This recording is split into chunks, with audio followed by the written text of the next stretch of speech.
నమస్తే, నా పేరు బుస్సాపూర్ శంకర్. నేను బీజేపీ అధికార ప్రతినిధి. అయితే ముందు మీ లక్ష్యం టీవీ ప్రేక్షకులకు నమస్కారం. మీరు ఏదైతే ఒక ప్రశ్న అడిగినారు, మరి రాష్ట్ర ప్రభుత్వం ఎట్లా ఉంది, వారి పరిపాలన ఎట్లా ఉంది ఏందనేది అడిగినారు. అయితే ఈ యొక్క రాష్ట్ర ప్రభుత్వం కాంగ్రెస్ ప్రభుత్వం వచ్చిన తర్వాత చాలామంది ఏమనుకున్నారంటే కేసీఆర్ 10 సంవత్సరాలలో చేయనిది మరి ఈ యొక్క కాంగ్రెస్ ప్రభుత్వంలో రేవంత్ రెడ్డి నాయకత్వంలో వాళ్ళు ఇచ్చిన 6 గ్యారంటీలు 420 హామీలు పూర్తి చేసుకుంటారని చెప్పేసి సామాన్య ప్రజలంతా ఆశగా ఎదురు చూసిండ్రు.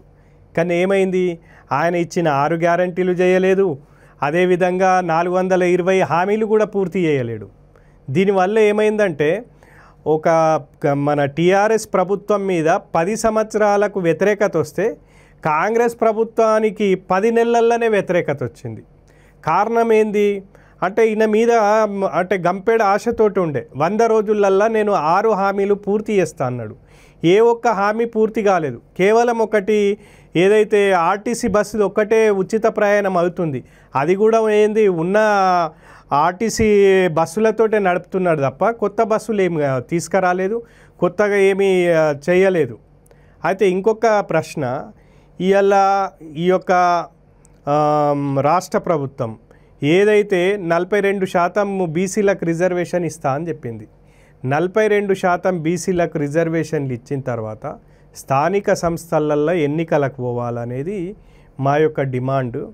అదేవిధంగా ఈ రాష్ట్రంలో చాలామంది చదువు రానేయడమో విద్యా సంస్థలు పెట్టుకుంటుండు, వైద్యం రానేయడమో హాస్పిటళ్ళు పెట్టుకుంటుండు.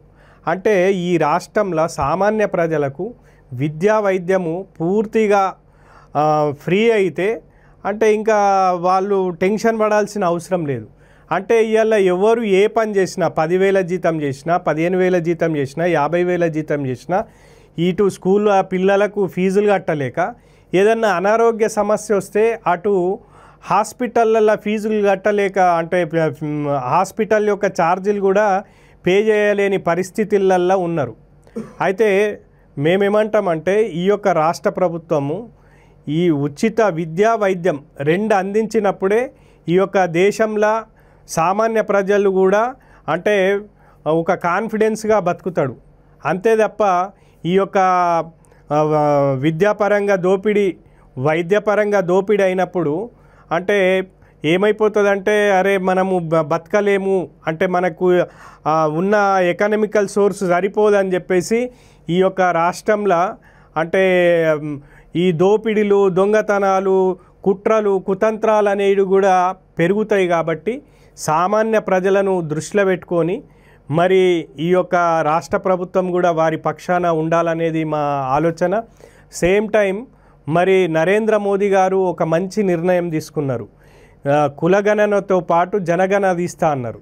అంటే జనగణ అంటే ఈ యొక్క సెన్సెక్స్తో పాటు ఈ కులగణన చేయడం వల్ల, జనగణన చేయడం వల్ల కూడా మన దేశంలోకి అక్రమంగా వలసదారులు ఏదైతే వచ్చిండ్రో బంగ్లాదేశ్ నుండి కానీ, పాకిస్తాన్ నుండి కానీ, ఆఫ్ఘనిస్తాన్ నుండి కానీ వేరే వేరే దేశాల నుండి వచ్చి ఈ యొక్క దేశంలో నివసించని కానీ ఇక్కడికి వచ్చిన తర్వాత వాళ్ళు మారణ హోమాలు సృష్టించడము, బాంబ్ బ్లాస్టింగ్స్ అని, లవ్ జిహాద్లని ఈ విధంగా మన దేశంలో ఉంటూ మన ఆర్థిక మూలాల మీద దెబ్బతీస్తూ మన భారత ప్రజల యొక్క మాన ప్రాణాలతోటి చెలగాడం ఆడుతున్నారు. కాబట్టి ఈ కులగణతో పాటు జనగణ వస్తే ఒక వ్యక్తికి ఒకే ఆధార్ కార్డు, అది ఈ పక్క రాష్ట్రంలో ఉన్నది ఈ రాష్ట్రంకు ఇవ్వచ్చు, ఈ రాష్ట్రంలో ఆ రాష్ట్రంలో అనకుండా ఒక ఆధార్ కార్డుతో పాటు వాళ్ళ కులగణన, జనగణన కూడా ఈ యొక్క ప్రక్రియ మరి పర్ఫెక్ట్గా జరిగితే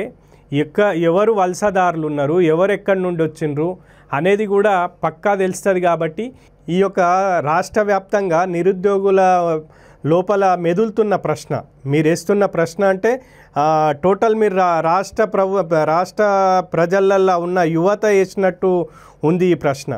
ఎందుకంటే ఇవాళ రాష్ట్ర ప్రభుత్వం వచ్చిన తర్వాత ఏ ఒక్క నిరుద్యోగులకు ఉపాధి లేదు, ఉద్యోగ అవకాశాలు లేవు.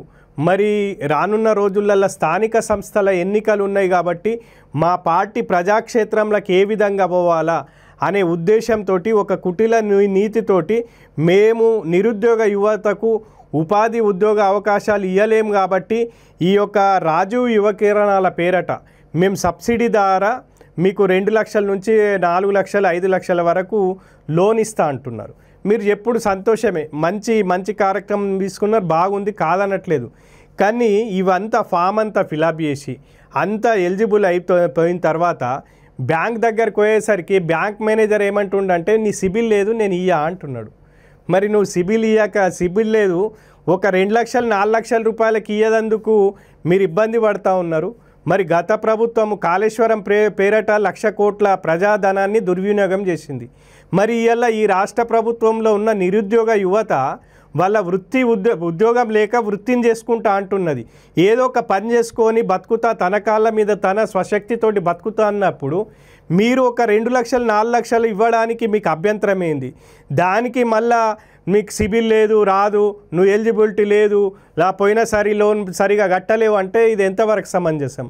దయచేసి ఈ రాష్ట్ర ప్రభుత్వం ఇప్పటికైనా కన్ను తెరిచి ఏదైతే నిరుద్యోగ యువత పైన ఒక సానుకూలమైన స్పందిస్తూ మరి ఈ బ్యాంకులకు మీరు చెప్పాలా, ఏదైతే రాజీవ్ యువ కిరణాల పేరట మేము ఏదైతే వాళ్లకు అవకాశం ఉన్న వాళ్ళ ప్రతి ఒక్కళ్ళకి కూడా ఈ సిబిల్ అనేది చూడకుండా లోన్లు ఇవ్వాలని చెప్పేసి మా యొక్క విన్నపము.